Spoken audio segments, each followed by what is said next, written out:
Hello again. Welcome back to another episode of the Lads Talk podcast. You're here today with Sadiq, Garis, and hopefully very soon you'll be joined by Daniel as well. Um, so, of course, a lot of people missed my voice last week. I'm sure everyone was crying.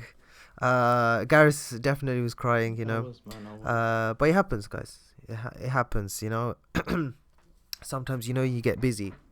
Um, No, we're at that stage of life now where it's not like what's it like? Secondary school time or even college times, or even like first year of uni. Is we're so busy. Like you're, what? When did you graduate? Like 5 years ago. yeah, it has actually been 4 or 5 years ago. Damn. So now you're in the working life. Let's say like after uni, like proper. Let's say they call it the real world, but yeah. So you're busy, and then yeah. Do you know what it is? Everyone's busy with something. But you know what? We're never too busy for. We're never too busy to hit that subscribe button. Do it right now. Subscribe to the channel, okay? Especially if you enjoy our podcast. If you do as well, let us down below in the comments. What do you like about our podcast? And if there's a topic you want us to talk about, let us know. And You can also comment not only in YouTube comments on our Instagram posts and TikTok as well. yes, you may. Now, on to today's topics. So, there's been a subject that's been really on my brain for this whole week. Honestly, it's really been getting on my nerves. Um, and more than getting on my nerves, it's more something that's worrying me, which is, the current uh, attention that we put on issues, or more so, should we talk about maybe disabilities, okay? Now, in this country we're talking about the UK, it is not a secret that when it comes to disabilities, this country is really, really good at accommodating people. For example, you look at school, yeah, let's just give an example. School, if you have a learning disability, or if you've got a mental disorder, if you've got a physical disability, they've accommodated you. Maybe they'll have a specific lift, disabled toilets, they'll have extra support. Achieving for children, like when they drop and pick up. I haven't seen it in secondary school, but I saw it a lot in primary school, like every day. I don't know about you. What's this that you saw? Like physical disabilities here, they would every day in this like big van, they would pick them up, obviously from their house, everyone, and then drop them off in school. And then also when school finishes, they'll drop them back home. But you see, in the UK, you see this, but in what talk about Bangladesh example. I'm not sure. Maybe it's changed now. I haven't been for a very long time. But in other countries, is you don't see that. If you're disabled in some way or another, you are sidelined. But in this country, you're disabled. You are given more help to be. In academically and also just generally as well. So now here's the thing. Okay, all this support is there. Okay, all this help is there. There's so much that we can do to kind of let's say tackle things which might stop us from doing regular activities, regular day-to-day activities, okay? But in all honesty, I feel like nowadays everyone uses, especially coming from a teaching background, everyone uses disabilities as an excuse. Really, I've never came across that. You haven't, but especially from students, I hear this has been my whole career with teaching. Even as a student, I used to hear it. Oh, I have XYZ, hence why I cannot do something, okay? And what people have started confusing things with is disability. Yeah, they've confused that with, if I'm disabled, I am unable. But it's not like that, okay? It's, hey, okay, I am a regular person. I have no, let's say, diagnosed or recognized disability. For me to get from A to B in a certain area, yeah, it's a straight line. Okay, this is how I explain it to my students as well. Whereas a person with a disability, for them to get to A to B, from A to B, it's not a straight line. It is perhaps a wibbly wobbly line, or they have to go around, or they have to take a different path to get there. But the point is, you're still going from A and you're going to arrive at B. That is what people have stopped believing in, and it's come to a point where I feel like people, rather than recognizing that and trying to stop that, they're helping it along the way, meaning they're assisting them in kind of giving up and saying, yeah, you know what, fine. What do you think? Am I kind of generalizing too much, or? No, but because I've never came across it, I don't know. But to be honest, like you shouldn't really take advantage of it because it's a bad thing, I guess. As in, what's the word for it? But anyways, it's not good. Basically, it's kind of unfair because let's say yeah, I was disabled and you're not, and then I see you trying to make an excuse, whether it's for academic exams, whatever, or just in general, yeah, whatever you're trying to get out of it, trying to make excuses, and the teacher says yes, and then I actually have a disability, and it's not I don't get the same treatment, I do, but it's like disrespecting me. It's not fair on me. Do you know what I'm trying to say? Yep. Is there like what's the word? Is there like a word for that? What kind of looking down on people? It's not looking down. It's like to me, it's disrespectful, not fair, because I actually have the disability. I'm struggling, but you, on the other hand, you're using that for an excuse for whatever your intentions are. I see. It's You're trying to get out of it. Yeah. Oh, I know there's a word for it. It's just not coming to my head. But what you're talking about is people who abuse the system. Yeah, kind of, yeah, I guess, yeah. Start recording, by the way, yeah? So, okay, that brings me to... So what you're focusing on, Gareth, is where people kind of abuse the system. Let's pretend... obviously, you can't abuse it with... And also, the person itself is hurt from it because it's like, wow. I understand, like, people look at it and think... it's almost like, okay, a person who's physically disabled, this is like a very vague example, okay, but a person who's physically disabled and they need perhaps let's say a car parking space for disabled spot, and someone with with no disability parks there, and they look at that and like, well, that's kind of meant for me. Okay, so the same could be, let's pretend, for university. Perhaps other people might say, oh yeah, I've also got anxiety, or I've got some sort of mental health condition, so I need to also get extra support. I also need extra time for assignments and things like that. And I think, to be honest, if people abuse the system, it's kind of it's a bad what's the word I'm looking for? It's a bad. And also they'll normalize that as well, because like with the time we're living in right now, like so there are weird or things that doesn't make sense are starting to get normalized. So this will eventually, start to get normalized as well. By normalized, do you mean like people taking advantage of the system will be normalized? Yeah, as in like they won't. How can I say it, man? They won't respect the boundaries that like before. People respect that. That's what I'm saying. Because they're doing it, they don't respect the boundaries, so it's normalized, and there's like no like punishment, penalized, or like when they use an excuse, they're like no. They should say no, but they don't. Do you know what I'm trying to say? No, I understand what you're saying. So this goes into another thing. So if we go back to what I mentioned before about the being disabled doesn't mean you're unable, yeah? Like I've got an example, okay, and this is a story I come across quite a while back. I came across this story, but it's just resurfaced again this week, yeah? So there was this boy, and he came home from school one day with a letter, and he gave it to his mother, and he said to his mother, this letter, my teacher said it's only for you to read. I'm not allowed to read it. No one else is allowed to read it. So the mother, she opened the letter and she starts reading the letter. And as she's reading the letter, she starts crying and smiling at her son, okay? So she looks at him and she says, your son is too intelligent for our school, and we do not have the facilities or the teachers to accommodate for him. Therefore, please, could you continue his education at home? So the mom, she listened to this advice. She continued his education at home until she fell ill and she passed away. Okay. Now the boy, he's significantly older now. So he's going into his mom's room and he's like kind of tidying things up. And he sees this letter on the, amongst her things. He picks the letter up and starts reading it. And it's the letter that he gave his mom, from the teacher at school. And the letter says, Dear Mrs. So-and-so, your son is mentally deficient. He is not fit for our school. Therefore, he is expelled. The boy starts crying because, do you understand what's happened? His mom changed the letter to, kind of suit him, yeah? Do you know who this boy was? Yeah. Who? Do you guys know who Thomas Edison is? The guy who invented the light bulb? I've heard of it. Yeah. Thomas Edison, yeah? He's one of the geniuses and like most smart people in his century, yeah? That's him.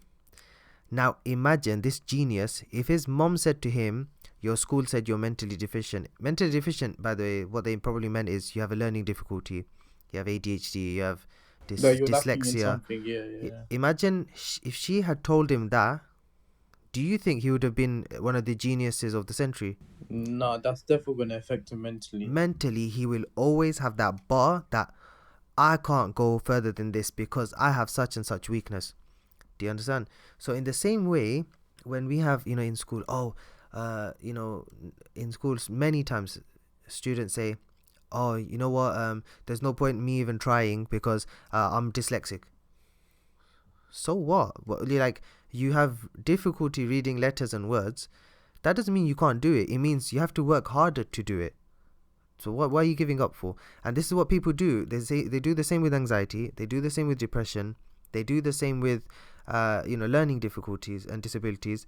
And they also do, physical disability is the only one I genuinely, like, I can understand it. I can sympathize with that.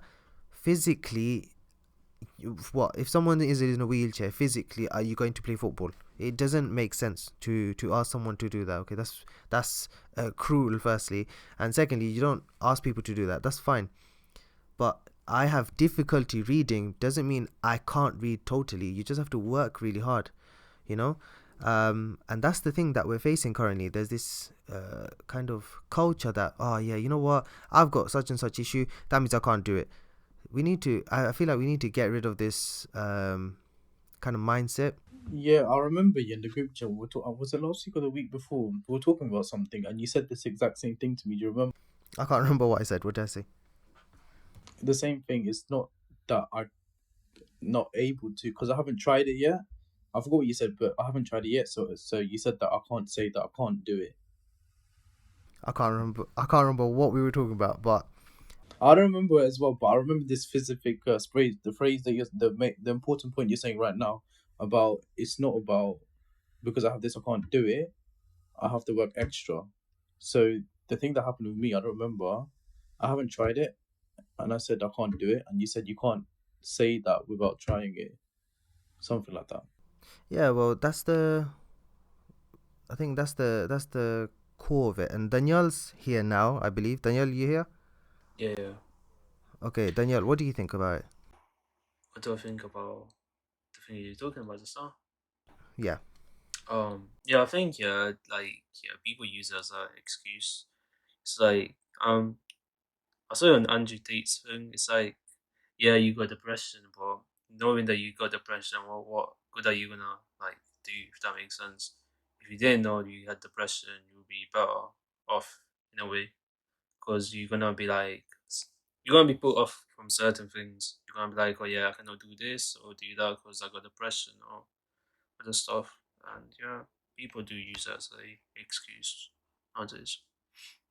Yeah, and so it starts with, things like learning, or trying something new, trying a new skill. But also, this is more kind of personal, but I find it's it can bleed into other things in your life, like I want to buy a car, maybe, or I want to learn how to drive, maybe. And you don't have a certain confidence, or I want to try something really different, like I want to move out of my house, or I want to, maybe I need to leave my job, like, kind of stuff that is you're not comfortable to do. Do you get it?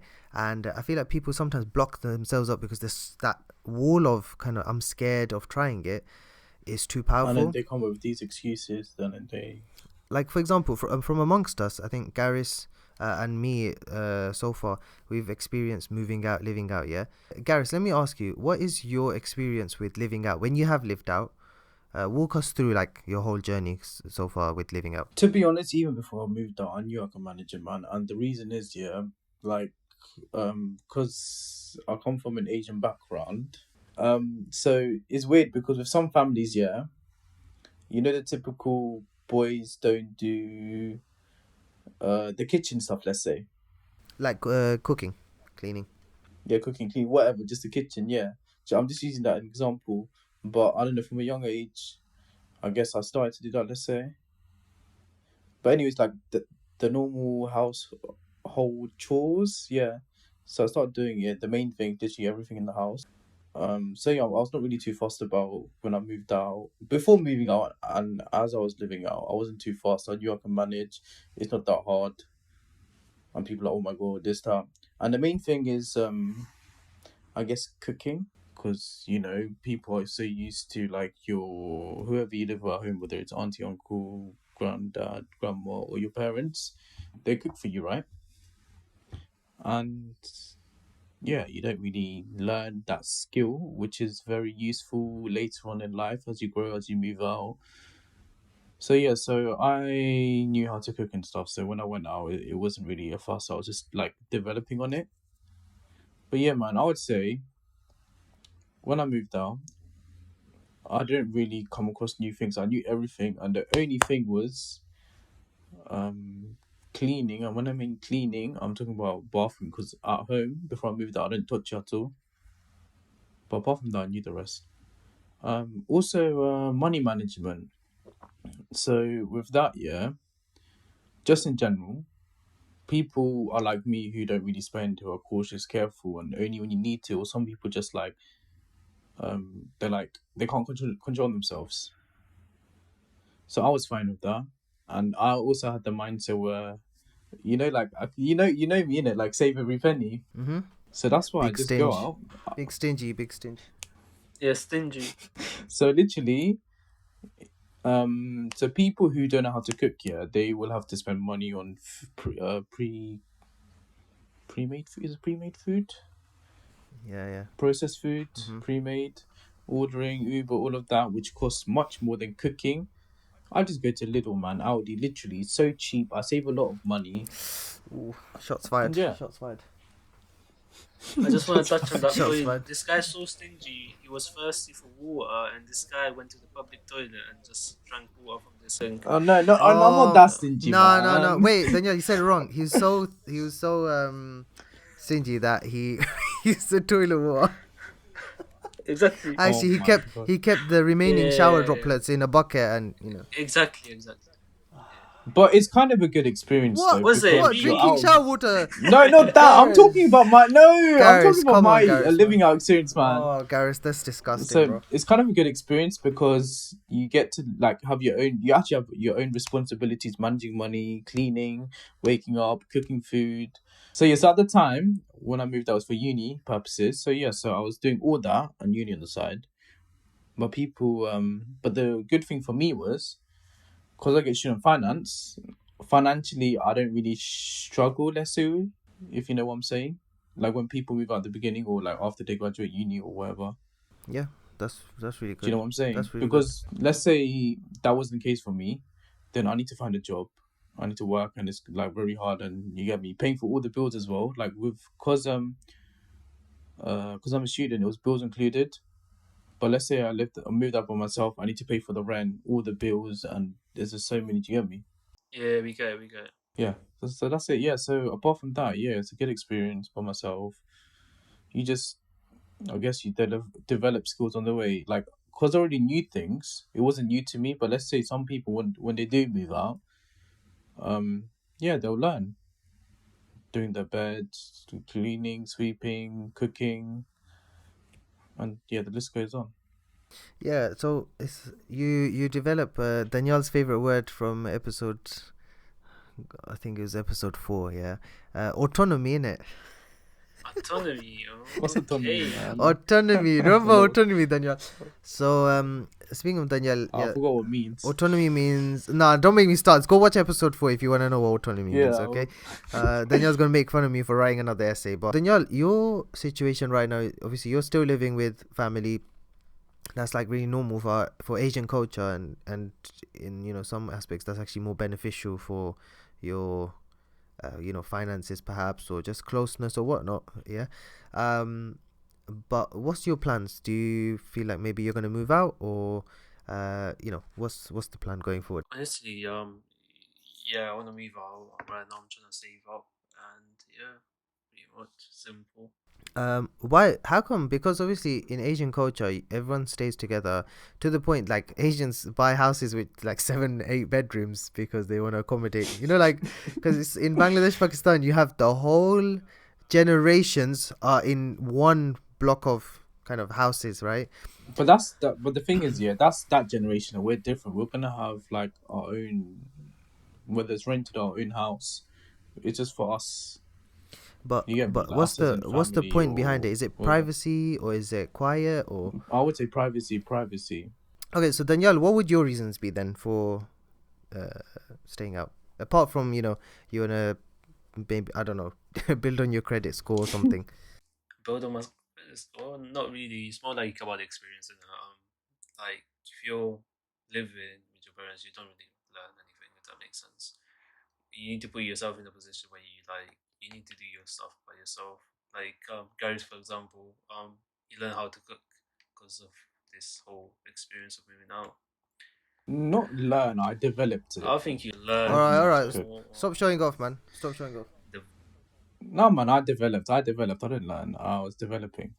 Because I didn't make like Asian food or my cultural food when I was here. But once I moved out, I was exploring. But what Danielle said, one thing that stuck out is, we were talking about the bar earlier, that, when I have this disability or whatnot. So in some ways, when you live with your parents, or let's say someone you can depend on, yeah, you don't push yourself. So for example, 100. like, bills, yeah, like from my experience, bills, when something goes wrong at home, what happens? Oh, mom, dad, what do I do? Yeah, or older brother, what do I do? Older sister, what do I do?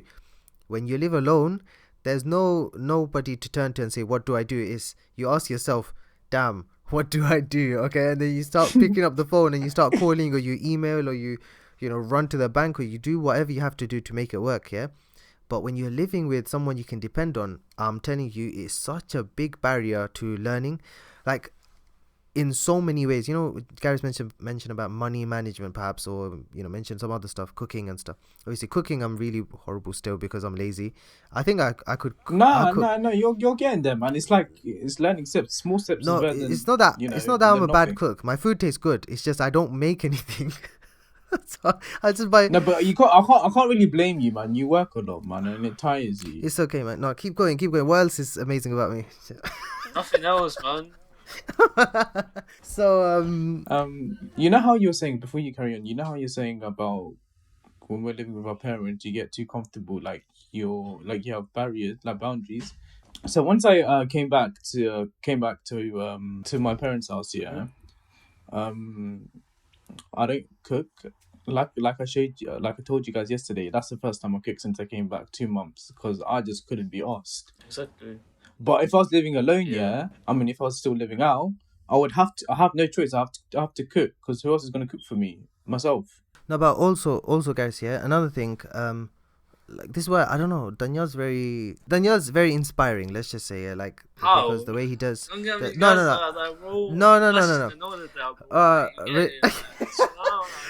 so before you or anyone else gets excited, yeah.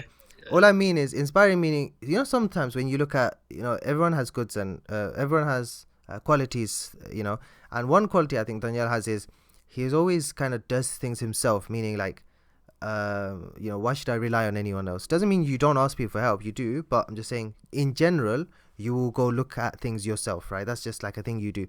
With me, Yeah. for example, after I moved out, like going, I don't know, working the workplace, okay, or how to resign, I don't know, from a place, or how to apply for a job, or just like anything, just anything under the sun, I guess you could say, yeah.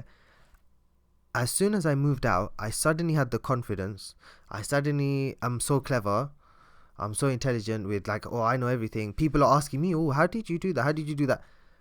Before that, I couldn't put two and two together. I'm not like being humble or anything. It's just No, but you're a dumbass. skill. Like, let's be honest. But moving on.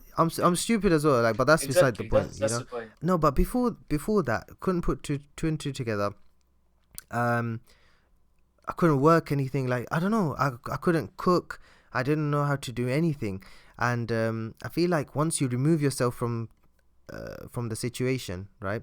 A situation where you are still a baby, you're a baby in an old man or old woman's body. As soon as you remove yourself from that situation, you start to grow, and it's really good for you. I think it's really healthy. And not only that, I'll say one last thing. you become a nicer person. It's just facts. Because, when you live with other people, you can live with the best people in the world, you can live with the worst people in the world, it doesn't matter. No matter what, you will always be like the people you're around. Yeah, Do you understand?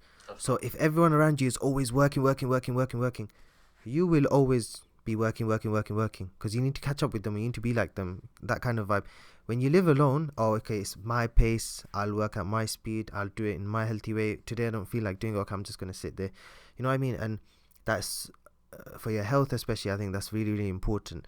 But, apart from that, Danielle, is there anything else about living out that's kind of for young people, or let's say it like this: is there a certain age you would recommend young people of the UK, especially, to move out of their house or try to live out?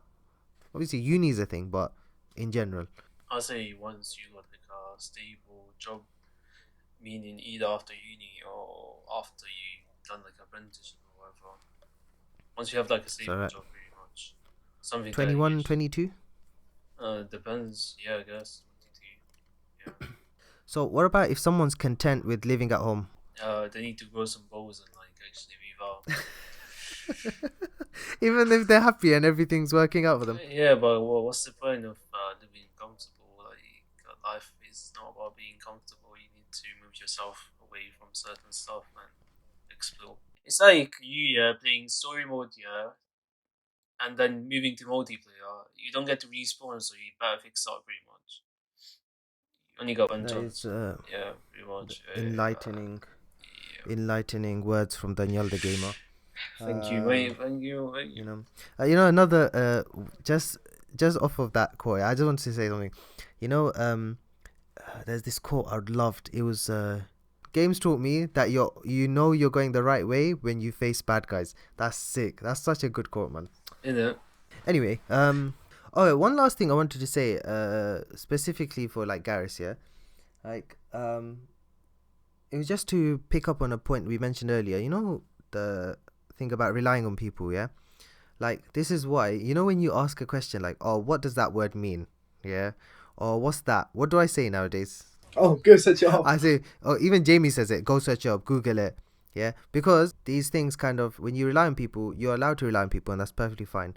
But it does hold you back, and then you get used to it, and then, you know what I mean? What you say? There's like a certain boundary or limit. You'll hit a limit, yeah. And you know what? You don't want to hit a limit until you're satisfied with your life and you don't really care. Like elderly people, do you really think they care if they know how to use an iPhone or a Pixel? They don't really care, No. because They do. what they, no, not really. They only do because maybe they want to know one or two things, but they don't care, as it won't end the world for them. Do you know what I mean? It But if would. us, we don't know how to use a gadget. No, you wouldn't. Which Let's talk old about person online is? banking, for example. The bank's about to like go online, all of them, so they need to learn how to use it, and they need to But rely on younger people to educate them and show them how stuff works.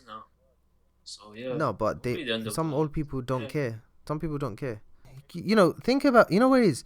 The reason why I say about that elderly people don't care about learning use things, because what Danielle said about the learning how to use, for banking or whatever. Okay, fine. There's Online some banking. perhaps who really need to use that, but then some people just get their son or daughter to do it, or whatever. Maybe I'm just speaking from personal experience or something, but majority of the people, they don't really care. That's what I've seen. But that goes with another thing that I want to talk about is, we're still growing, we're still young, and it's like we care so much about getting new skills or getting experience. Like me and Danielle, or everyone, actually, we were talking about what, tech or something the other day, weren't we?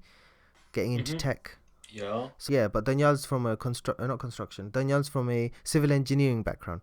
Okay, if I want to get Background, into tech, I'm bro. from Didn't a. finish the degree, bro. But Why that's am I getting labeled regardless. already, bro? No, regardless, that's your background because you've been studying it for like, Studying. quite a That's a few big word right there, years. bro.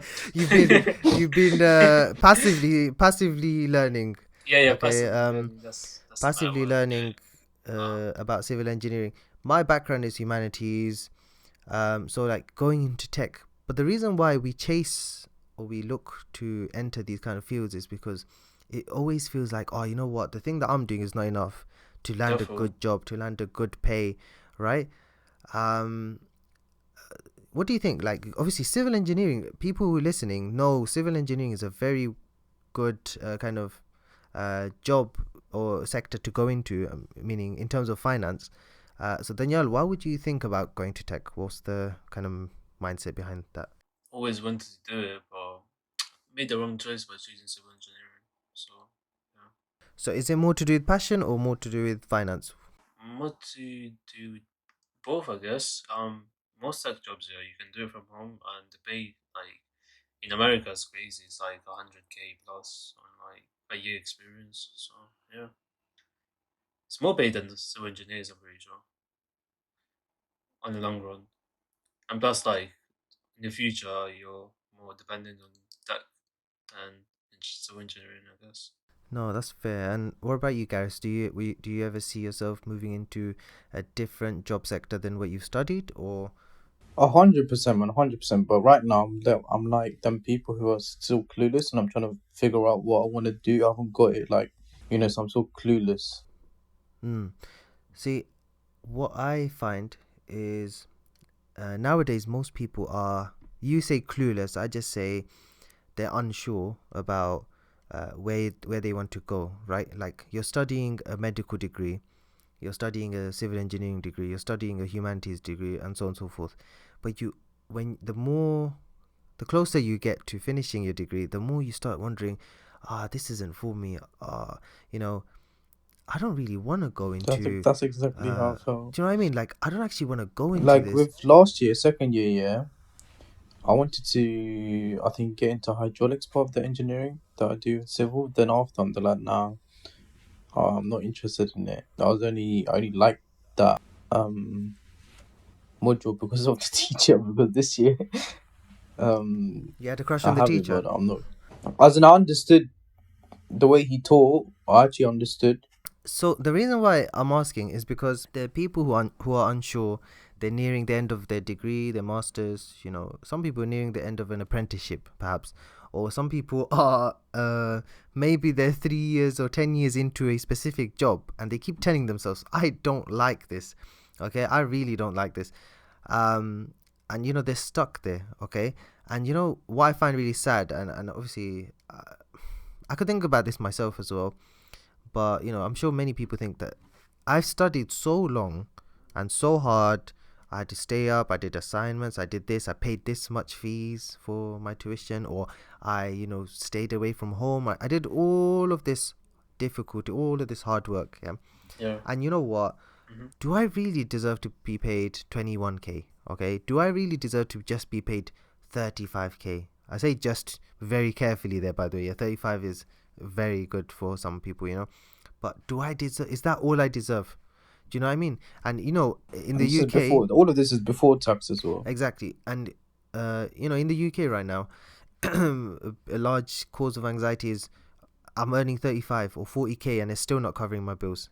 Because you have to be comfortably earning 70k, which means you have to have 6 jobs, you have to have 8 jobs. So people who are going through these kind of this kind of mindset, going through these kind of thoughts, what would you say? Let's start with Daniel. What would you say to them? What kind of advice would you give to them? Yeah, it's pretty simple. Just grind yourself, find a second job, put your savings on the side, have like a, let's say, like 6 month or like at least 3-4 months your expense on the side, yeah.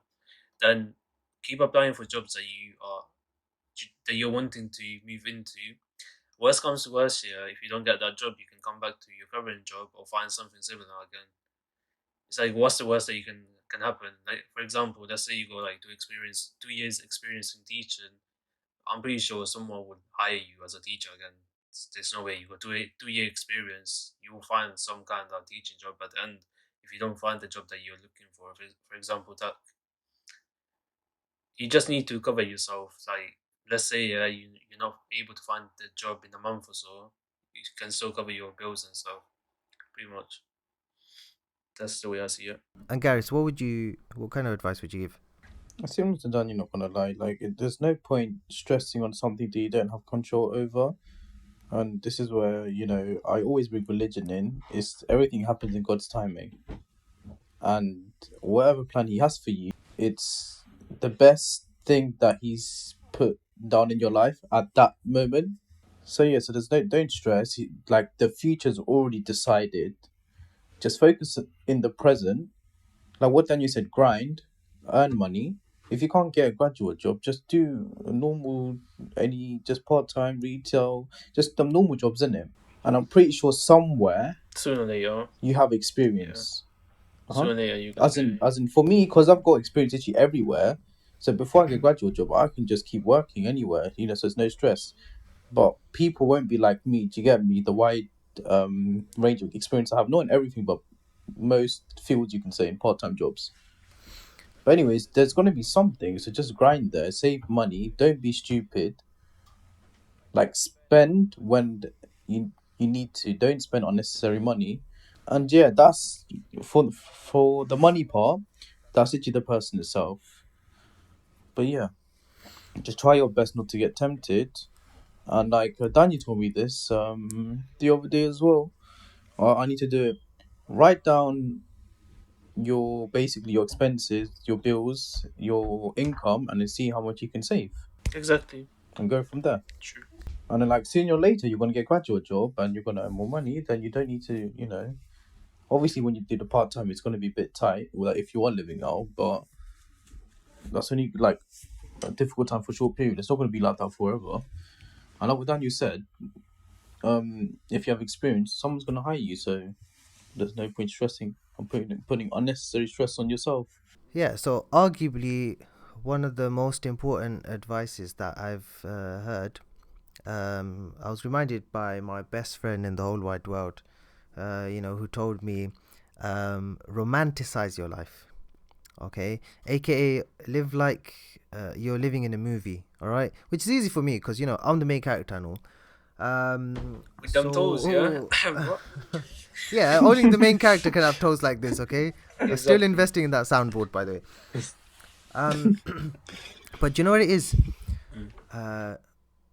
This is why you have to always value yourself, okay?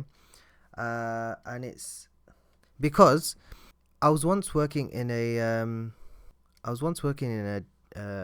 dentist, okay?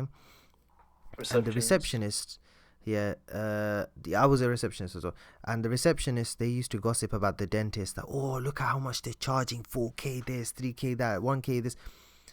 And once there was this kind of friendly dentist. He was still obviously very, let's say, astute, meaning like very strict and firm and whatnot. But he was very calm in comparison to the others, yeah.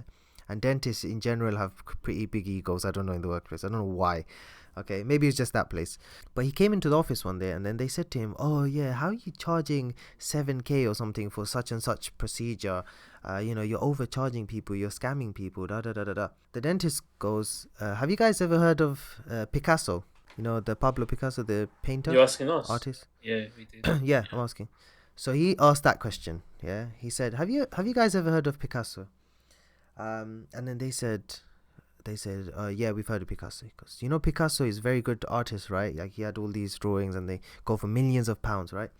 So once Picasso was in a cafe, and this woman approached him and she said, oh, you're that famous artist, aren't you? Why don't you draw a portrait of me? So Picasso said, I don't have my canvas nor my paints. How am I meant to draw you? So the woman said, okay, here's a napkin. Just draw something quickly on this napkin for me and I'll be happy about it. So Picasso said, okay, sure. He got a pen or a paint or whatever he got, and he drew a simple portrait. It took him 10 minutes max. Okay, he handed the woman the napkin, and just for localization so everyone understands, let's say it like this, okay? He says to the woman, that will be $100,000. The woman looks at him and says, what? You took 10 minutes to draw that, and you're asking me for $100,000? Picasso looked at her and replied, no, it took me 40 years to draw that. And that's why, okay, whenever you apply for a job, whenever you seek out opportunities, maybe you're launching your own business, your own service, always know your own value. Picasso could have in that moment said, yeah, it did take me 10 minutes actually, yeah, I'll give it for free, or I'll give it for £1 or whatever. in that moment, he said, it took me 40 years to do this. Because what, 40 years? Do you think he practiced, his hand was hurting, he had to sit there, he had to paint random stuff. No one cares about art. No one ever batted an eyelid when he was just practicing. Now that he's famous, they want, they want this. Now that he's grinded and he's done all of this hard work, now they want a piece of him, or like a piece of his artwork. He understands his value now. Okay, and that's something that we all need to do. Whenever we look towards the future, what we want to do, where we want to be, always look at your value. That, you know what, I'm precious because I have such and such thing. Okay, and I'm not going to ever settle for less. And I think if you hold that and if you carry that with you, you can't really go wrong in the future. And yeah, we hope that everyone's future goes really well. We hope that you manage to find what you deserve, let's say. But in God's plan, everything will go right. We hope that we all manage to find the places that we're meant to be and the places that are best for us. But you know what, right now you guys can help us find the place where we deserve to be, and the way that you can do that is by hitting that subscribe button right now. Okay, and please do leave a comment below. Leave a like on the video. Let us know what you want to hear. Tell us what your favorite part of today was, and also make sure you tell us why you hate Daniel specifically. Okay. We also have a TikTok and Instagram. We also have a TikTok and an Instagram that for you to follow, so make sure you follow them. The links are down below in the description. The quote of the week this week is, your value does not decrease based on someone's inability to see your worth. 100%. But yeah, thank you to our listeners. Thank you, first of all, 62 subscribers. I'm not sure the last time we did a subscriber. 62. Yeah. The other day we were thanking people for 20 subscribers and 11 subscribers. So this is amazing. We're getting there. Yeah, big up everyone. Yeah. Big up Dr. Martin again. But apart from that, oh yes, before I forget, make sure you give a watch to our latest shorts. One is on the screen right now for you. Just click on the right hand side. There's another one. Oh, look, it's on the left-hand side. Make sure you click that too. Wait, what's that button in the corner? Oh, that's the subscribe button. Make sure you click that button too. That right now, bro. Click that button. Right now. Click it. Do it. Right now. Do it. Okay. We'll stop harassing your ears now. Daniel will walk up to your yard, man. Yeah, I have been Sadiq. This is Garis. Yes. It's me, Daniel. It's Daniel. And we have been the Lads Talk Podcast. See you next time.